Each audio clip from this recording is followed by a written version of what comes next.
Welcome classic rock fans for an episode of New Album Review. Today I'm going to be talking about Bruce Springsteen's Western Stars. I must admit I'm rather intrigued by anything that Springsteen does really, and rather than listen to this album as a kind of foray by the E Street Band, which this album clearly is not, prior to listening to this I thought I'd go back and listen to Nebraska and The Ghost of Tom Joad as a kind of a priming for this one, if you like. However, I must admit this album certainly lacks that kind of starkness I was expecting. It's certainly not Nebraska with its haunting acoustic moods. In fact, The Guardian has said, "This album lacks the E Street Band's booming sturm and drang, nor the stripped-back earthiness of his previous solo albums here." And they're absolutely spot on. But this album does contain some moments of exquisite beauty, and I particularly like the way Springsteen uses his voice. There are hints of Roy Orbison with his sort of soaring vocals, as well as the sort of Brian Wilson-like pocket symphonies you get that relate the narratives of the characters' lives on this album. This album is full of sort of warm and sort of lush orchestrations with sort of the comforting coo or sort of female backing vocalists.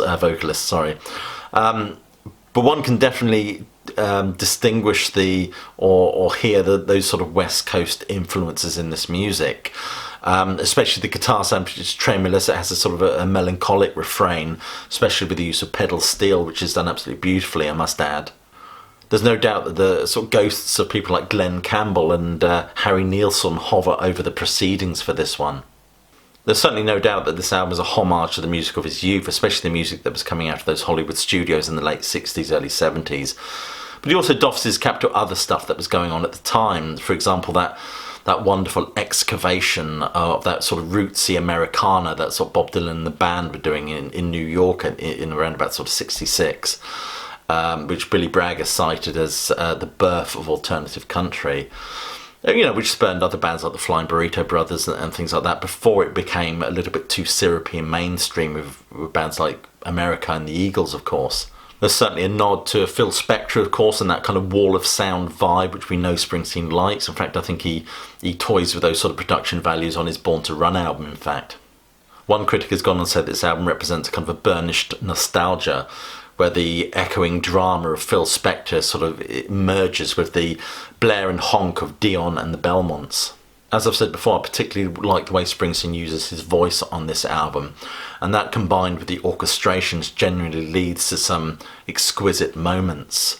I particularly like the song Drive Fast about the stuntman, for example, and also songs like Sundown, where Springsteen actually croons. He does so beautifully as well. It certainly lacks that kind of gravelly blue-collar angst that we'd expect from a Springsteen record, but it's certainly a refreshing diversion in many respects. I certainly get the impression that this is a record that Springsteen just had to make.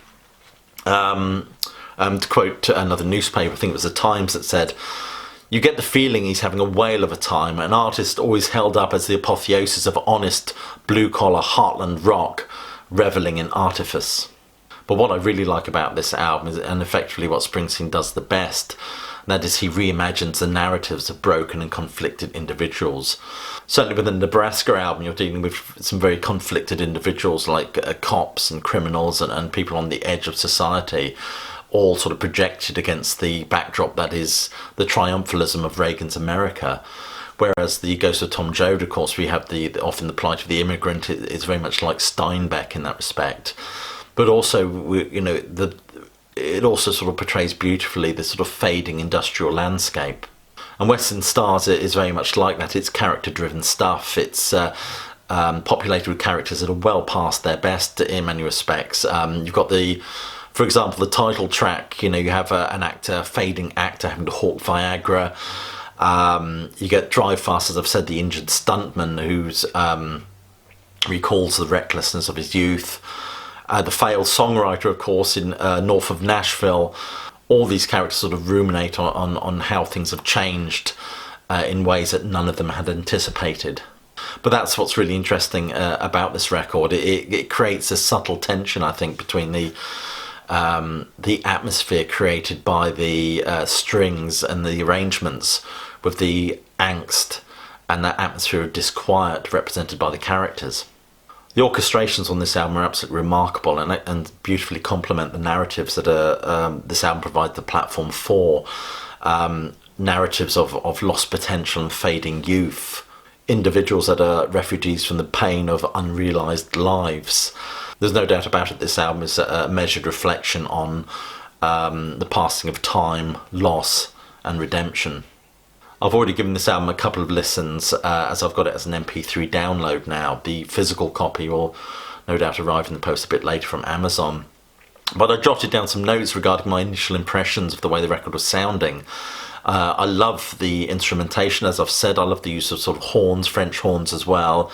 And the string arrangements are fabulous, I think, exquisite. Not the first time though Springsteen has experimented with sort of strings as well. Of course, his second album, the Wild, the Innocent and E Street Shuffle, also does so. Also, I love the twangy electric guitar on Sundown and that very, as I've said, that folk aesthetic on the song Somewhere North of Nashville. I love the kind of sort of folksy sort of instrumentation as well. All this is going on. It's kind of built around the, Springsteen's familiar sort of chugging acoustic guitar is still there, almost like the pillar around which everything kind of gravitates. In fact, the song Hello Sunshine reminds me of Harry Nilsson's Everybody's Talking. To quote Rolling Stone magazine, the sonic approach is in full bloom on Hello Sunshine, the first single draped in strings and pedal steel moan. It evokes existential late 60s, early 70s radio balladry. I like the fact on this album that the protagonist in the title track, his claim to fame is that he once shot John Wayne. It reminded me actually in many respects, some of the arrangements on this album has that kind of symphonic feel to it, and it reminded me a little bit of the classic John Wayne film The Searchers. Of course, interestingly, The Searchers is also about self-discovery in many respects. He has to go on a journey where he's ultimately kind of redeemed a little bit at the end. There doesn't seem to be much redemption for these characters on this album though. The song that's most curious, of course, is Stones, where this guy wakes up with these stones in his mouth. We can't help but feel that the stones are supposed to represent something. We're not sure what they represent, whether it's infidelities or missed opportunities or lies, perhaps. One critic has suggested that this song, in many respects, is a kind of a meditation on Samuel Beckett's Malloy. I can't help but feel he's perhaps reaching a little bit there. There's no doubt that each song on this album is a kind of a standalone sort of narrative that deals with the panorama of loneliness and heartbreak. Of course, one critic has pointed out that we do get the occasional glimpse of freedom, which is represented in that wonderful American myth of the open road.